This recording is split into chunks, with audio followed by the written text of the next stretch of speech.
Hello students, so today we are going to start the second part of this chapter, that is differentiability. So at first we shall discuss the definitions related to differentiability and then we will start the exercise. Okay, so here the first is the definition of derivative of any function. Okay, so if you are given to check whether any function is differentiable or not, then how will you check? So here the definition and the rule is given. Okay, so suppose f is a real function, that means the function is satisfied for all real values, and c is a point in its domain, and let c be any point in the domain of this function. The derivative of f at that particular point c is defined by limit h tends to 0 f of c plus h minus f of c divided by h, provided the limit exists. The limit of this should exist and is denoted by f dash c or ddx of fx at the point c. So this thing, students, we have discussed in our last class also, that is in class 11 in the chapter limits and derivatives. There I have given the definition of derivative, that is first principle of derivative which we discussed. So this is same as that itself. Okay, only difference is there we have written x plus h, but here x equals to c we have taken. So limit h tends to 0 f of c plus h minus f of c divided by h, you have to check whether this limit exists or not. So if it exists, then that particular value will be the derivative of f at the point c. Okay, the function defined by f dash x. So derivative of f at x, we write it this way: f dash x is equals to limit h tends to 0 f of x plus h minus f of x divided by h. This both are same, only difference is x is replaced by c. Okay, so f dash x is equals to limit h tends to 0 f of x plus h minus f of x divided by h should exist. Okay, so wherever limit exists is defined to be derivative of f and is denoted by f dash x or ddx of fx, or if y is given as a function in x, then you can write it this way also, dy by dx or y dash. So all of this symbolizes the same thing, that is derivative of f. Okay, now the process of finding the derivative of a function is called differentiation. Okay, and also we say it as differentiate fx with respect to x. So you will be given question and it will be written as differentiate any function or find the derivative of any function. Okay, so I think so it's clear how to find derivative of any function. So students, you will get question where a function will be given and you will be asked to check whether that particular function is differentiable at a point or not. So in that case, you have to apply this test for differentiability, which says any function f of x is differentiable at x equals to c if right hand derivative is equals to left hand derivative, and if they are not equal, then this function fx will not be differentiable. So this is the rule for checking whether any function is differentiable at a particular point or not. And right hand derivative, we write it this way: limit h tends to 0 f of c plus h minus f of c divided by h, and left hand derivative is equals to limit h tends to 0 f of c minus h minus f of c divided by minus h. Okay, so this way we find right hand derivative and left hand derivative, and the point, that is x equals to c, will be mentioned in the question itself. So this way we check whether any function is differentiable at a particular point or not. Okay, so now we are going to discuss two theorems. Okay, so the first one is, if a function is differentiable at a point c, then it is also continuous at that point. So you have to remember that if any function is differentiable at a particular point, then it will also be continuous at that point. Okay, and the next theorem, that is chain rule, we already discussed it in class 11, that is the chain rule, which implies let f be a real valued function which is a composite of two functions. That means f can be expressed as the composite of two functions, that is u and v. Suppose t equals to u of x, and if dt by dx dt, t is equals to u of x. Okay, so if dt by dx and dv by dt exist, then df by dx can be written as what? dv by dt into dt by dx. For example, we know ddx of sin x is equals to how much? Cos x, right? So ddx of, suppose they are given to find sin twice x, then what will you do is ddx of sin x is equals to how much? Cos x, but here x is equals to how much? Cos twice x. So apply chain rule, what you have to do is you have to differentiate this part again, that is ddx of twice x, and hence the value of this will be equals to cos twice x, and ddx of twice x is equals to 2. So 2 cos twice x is the answer. Okay, So this is the chain rule, and this type of question we have also done in our previous classes, right? So these were the things which you need to know before starting the next exercise. So let's start the exercise now. The first question is differentiate the following functions with respect to x, okay? So ddx of sine x square plus 5 will be equals to how much? What is ddx of sine x? ddx of sine x is equals to cos x, okay? So x is equals to x square plus 5 here. So ddx of sine x is cos x. So cos of x square plus 5. Now applying chain rule, what you will do? You will differentiate this part again. So ddx of x square plus 5. And ddx of x square plus 5 will be equals to how much? This will be equals to ddx of x square plus ddx of 5. Now what is ddx of x square? ddx of x square is equals to twice x. Why twice x? Because ddx of x to the power n is equals to how much? nx to the power n minus 1, right? So ddx of x square will be equals to twice x to the power twice minus 1, that is equals to twice x. And ddx of constant we know that is equals to 0. Hence the answer for this is twice x cos x square plus 5. Okay. And the next one is ddx of cos sin x. Now ddx of cos x is equals to how much? Minus sin x. Okay. So ddx of cos x is minus sin x. So minus sin x is equals to sin x here. That means this part, that is sin x, you have to differentiate again. So ddx of sin x. And what is ddx of sin x? That is equals to cos x. So the answer for this will be minus sin of sin x into cos x. Okay. Next, number 4 is ddx of sec tan root over x.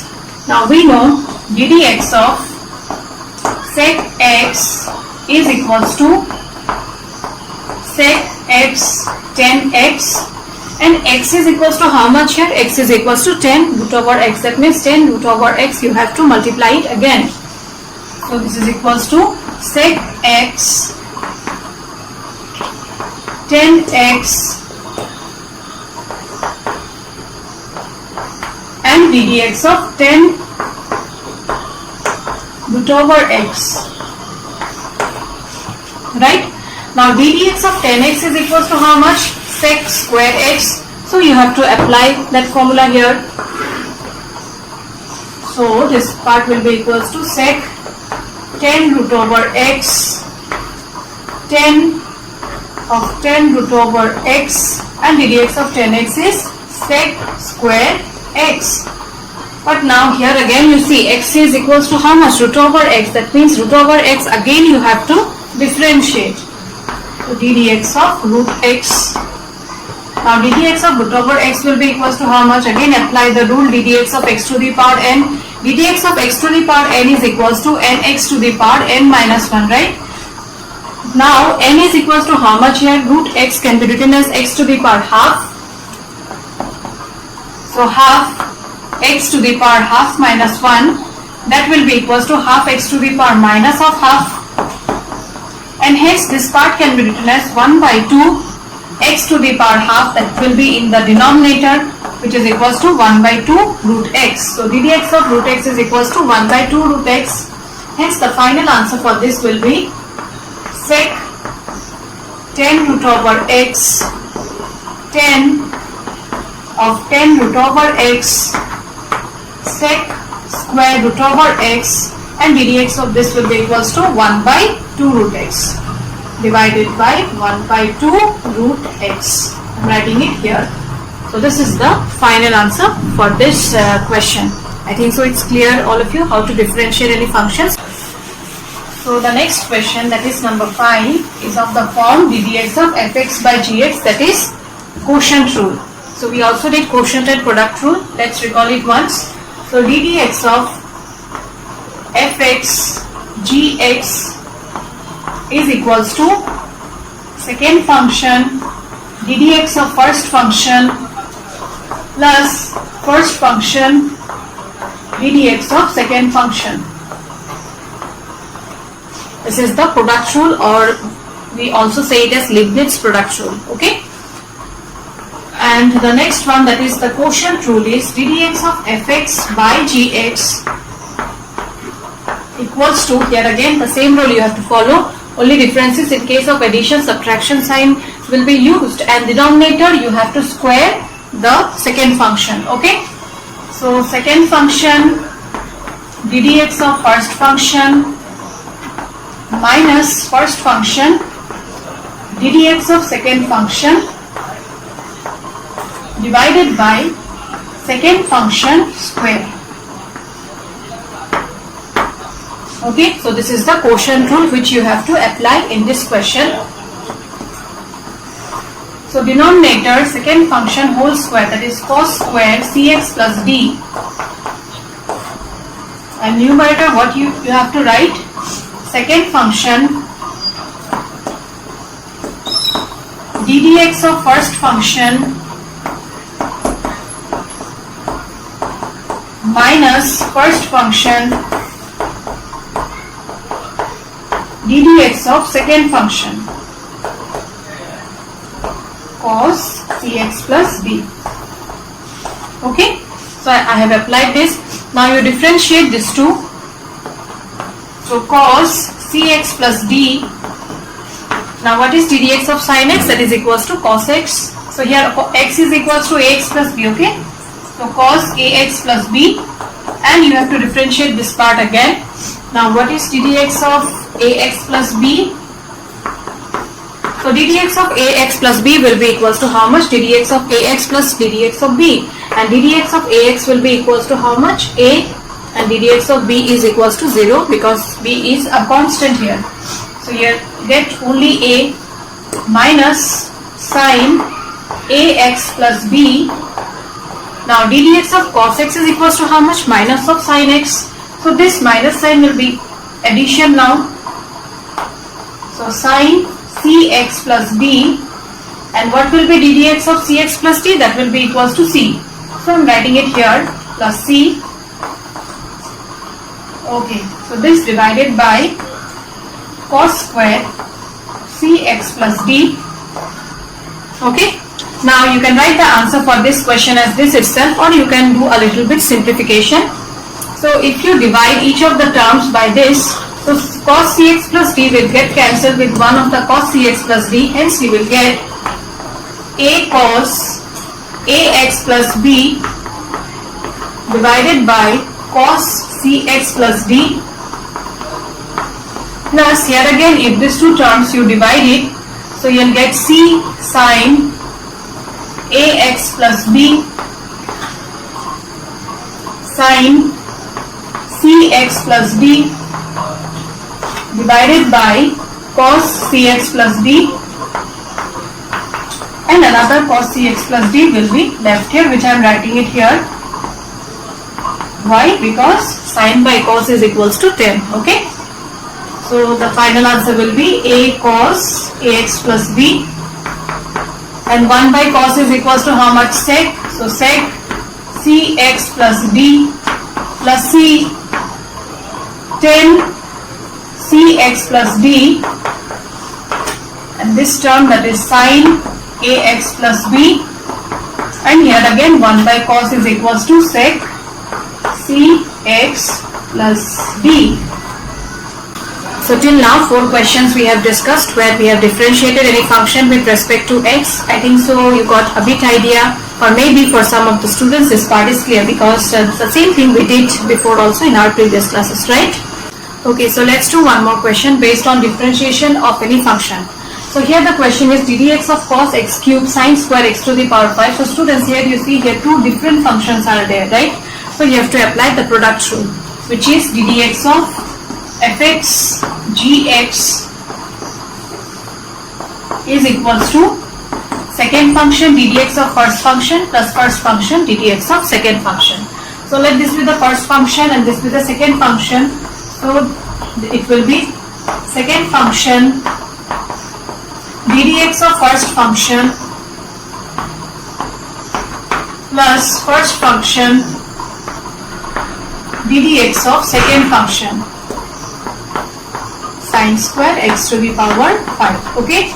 Now here you see one thing, sine square x to the power 5 can be written as sine x to the power 5 whole square. Now you differentiate it. So sine square x to the power 5. Next, ddx of cos x is equals to how much? Minus sine x. So minus sine x is equals to x cube here, right? Since x is equals to x cube, so you have to differentiate this part again. ddx of x cube is equals to thrice x square plus cos x cube. Now ddx of sine x to the power whole square, how will you do this?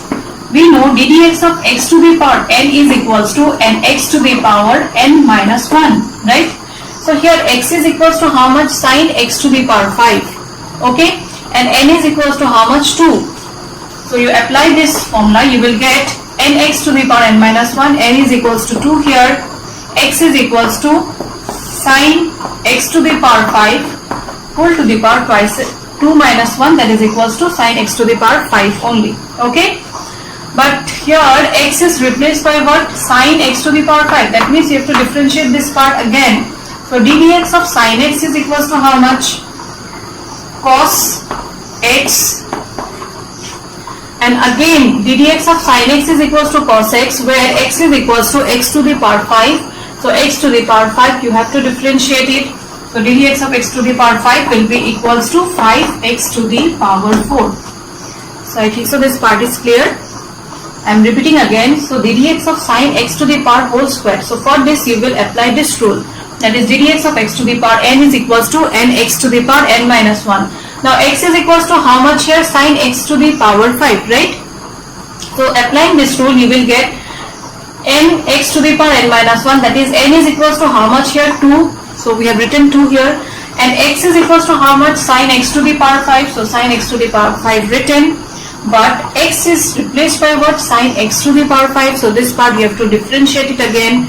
We know ddx of sine x is equals to cos x. So cos x to the power 5 I have written. But again x is replaced by what?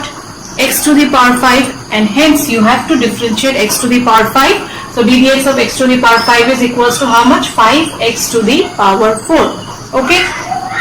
Next, your final answer will be minus 3x squared sine square x to the power 5 sine x cube plus 2 into 5, that is equals to 10 x to the power 4 sine x to the power 5 cos x to the power 5 and cos x cube. So this is the final answer for this question, okay? In the next questions, you are given to check whether any function is differentiable at a particular point or not, okay? So the first question of such kind is f of x is equals to modulus of x minus 1, where x belongs to the set of real numbers is not differentiable at x equals to 1. So you have to prove that this function is not differentiable at the point x equals to 1. So now students, the test for differentiability is left hand derivative equals to right hand derivative, right? Now here, since you are given to prove that the function is not differentiable, so left hand derivative will not be equals to right hand derivative at the point x equals to 1, okay? So now let's check. So we know modulus function is equals to x when x is greater than equals to 0 and minus of x when x is less than 0. Now this value of x is equals to, that means the function is equals to how much here? X minus 1. So let me write x minus 1 here. Here again you will get x minus 1.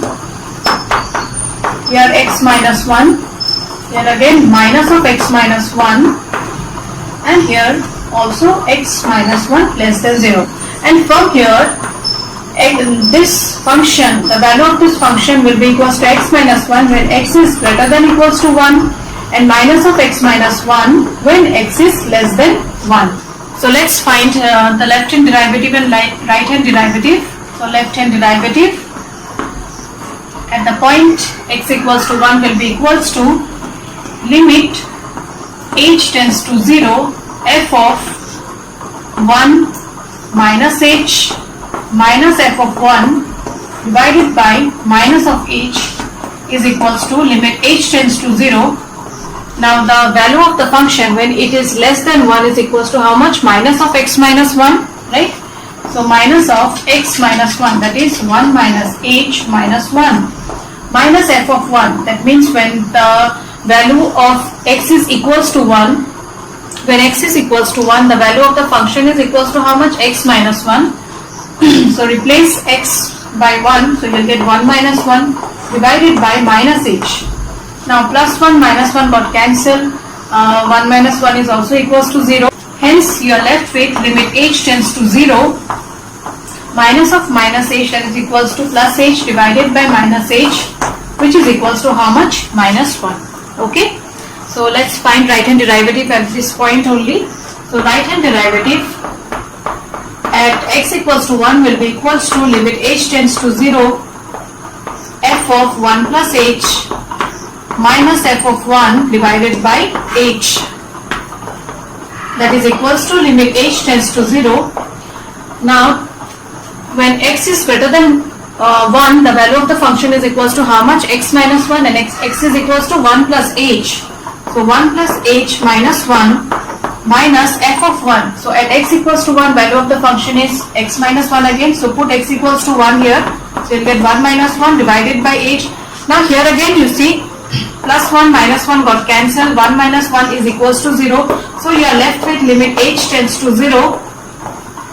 H by h, that is equals to 1. So left hand derivative and right hand derivative, are they equal? No, they are not equal.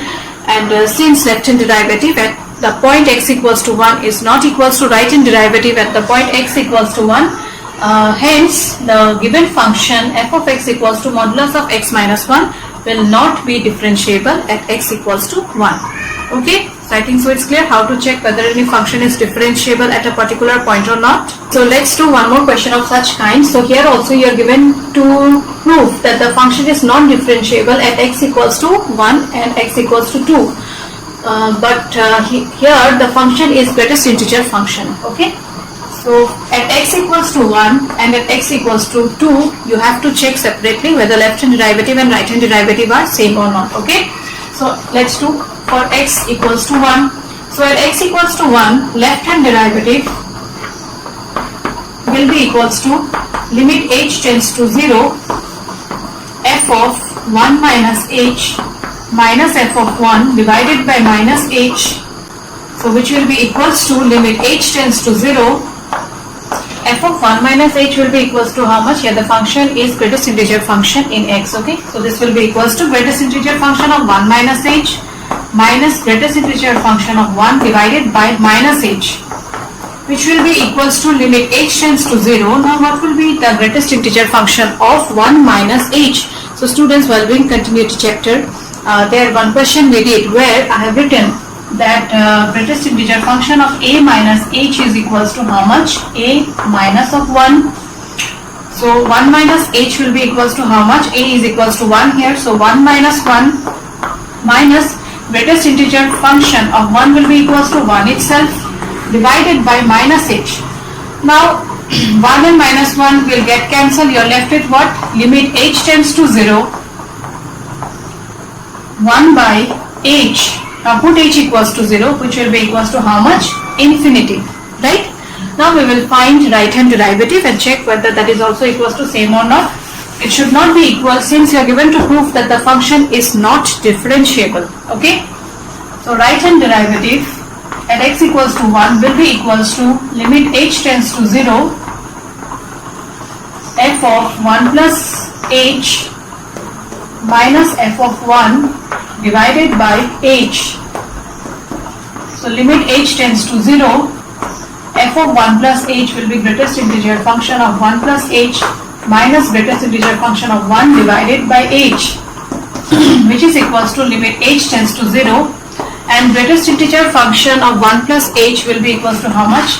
So in continuity chapter I gave you greatest integer function of a plus h is equals to a itself, and here a is equals to how much? 1. So 1 minus 1 divided by h, which is equals to limit h tends to 0, 1 minus 1, that is equals to 0 by h, which is equals to 0. Okay, so left hand derivative we are getting infinity, right hand derivative we are getting 0. Hence, the function is not differentiable at x equals to 1. Okay. Now, similarly, in the same way, you have to check whether the function is differentiable at x equals to 2 or not. So, this part you try, and if you have any difficulty in proving that it's not differentiable at x equals to 2, then we will discuss in our Zoom class. Okay. So, in this exercise, we have learned how to differentiate any composite function, and also we have learned how to check whether any function is differentiable at a particular point or not.